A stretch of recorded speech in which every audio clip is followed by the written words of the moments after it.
Hello guys, আজ আমরা চলে এসেছি আমাদের বাড়িতে মাছ ধরতে। এখন একটা বাটির মধ্যে আমরা কিছু শামুক গুঁড়ো করে ওই বাটিটাতে নিয়ে নিচ্ছি। এগুলো মাছের খাবার হিসাবে কাজ করবে। এগুলোর মাধ্যমেই মূলত আমরা মাছ ধরবো।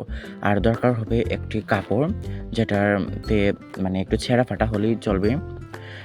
আপনি একটু ভালো জায়গা নেবেন। ভালো জায়গা নেবার পরে যে বাটির ঠিক মধ্যখানে যাতে একটা ছোটো ফাঁক থাকে, তারপর এটাকে ভালোভাবে নিয়ে চারদিকে ভালো দেখে নেবেন কোনো ফাঁকা আছে কিনা।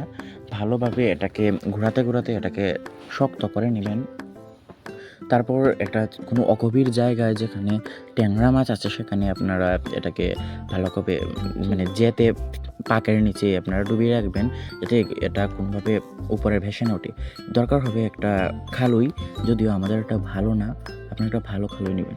এখানে প্রথমবার চেষ্টা করার পর আমরা বাটিটাকে খুঁজে পাচ্ছিলাম না। তারপর যখন আবার আমরা চেষ্টা করলাম তখন পেয়েছি, আর কয়েকটা মাছও উঠেছে। এটা এই এখানে ওই যে দেখতে পাচ্ছেন সাইড দিয়ে মাছ আছে। তারপর আমরা জলটাকে ভালোভাবে ছেঁকে নিয়ে মাছগুলো দেখলাম, ভালো বড় বড় মাছ এসেছে।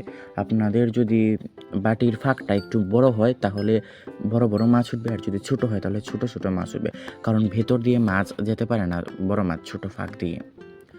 এখানে আমরা সর্বমোট 7টি মাছ পেয়েছি।